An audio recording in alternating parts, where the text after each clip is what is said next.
Good morning, good evening, and good afternoon, wherever you all may be. How the health system is financed is closely linked to the ability to access healthcare. What we know from data available is that if we want to increase access to basic health services in the Africa region, that there will be a huge step in the level of financing for healthcare. So the big question is, where is this money going to come from? In terms of the sources of health financing, the main ones in Africa are from government sources, from government's own budget, external financing for health, development partners, and then often the biggest component are, for many African countries, is out-of-pocket spending. Of course, there are others like voluntary prepaid health insurance and private health care. However, today, I'd like to first talk about out-of-pocket spending. The WHO estimates that 100 million people around the world will fall into poverty annually because of out-of-pocket spending. Often, those most in need are those who can't afford to pay out-of-pocket expenditure, and this exacerbates inequality. Then there are those who can't afford and don't even seek care, and this is a big driver of inequality in accessing services. In Africa, out-of-pocket spending varies hugely from low levels of 3% up to 77% of current health spending. But you can't look at this just in isolation.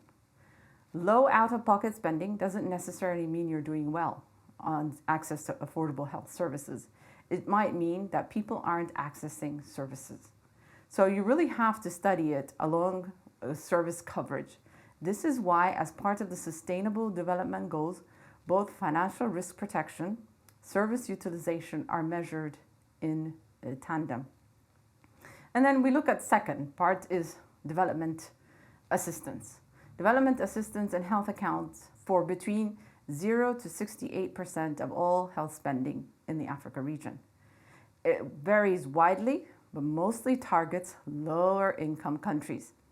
For many countries, it is vital to improve access to health services, especially when it comes to critical primary health care services, immunization programs, and tackling infectious diseases such as HIV, TB, and malaria. However, it is difficult to predict the future, especially bilateral development assistance, as priorities often shift, and also the landscape in which health is financed is changing with new evolving threats such as COVID-19 and previously Ebola.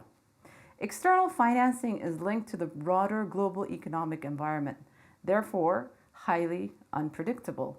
And there are real significant risks to losing hard-won progress in health outcomes over the past 20 years with the new challenges countries are currently facing. Thirdly, and I think most important, is the domestic component. The future of sustainable financing for the health sector is domestic.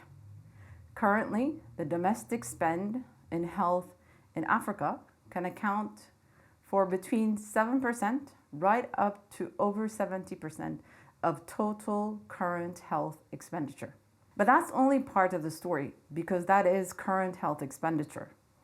African leaders in 2001 recognized the need to invest more into health and so signed the Abuja Declaration that at least 15% of total government budgets should be invested into the health sector.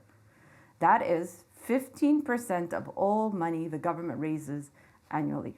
While this figure varies year to year, and some countries do cross that figure, in 2021, according to the WHO latest figures, 0 countries meet that target. What can we do? Well, there's 2 things. 1, reform. Health financing reforms can support driving better results. Reforms which crowd money into the health sector. Reforms which can drive more health for money, and reforms which can drive equity and improved financial protection whilst building country leadership and ownership of the health financing agenda. And then 2 is to advocate. These decisions are at the heart of a political decision-making process. And so leveraging all the stakeholders, whether that's applying pressure to government stakeholders, whether that's external development partners, whether that's working with parliaments, civil society, citizens, we need to get everybody together for greater impact. Secondly, it's supporting government-led discussions on health financing by convening dialogues and improving accountability, transparency over political decisions that are made.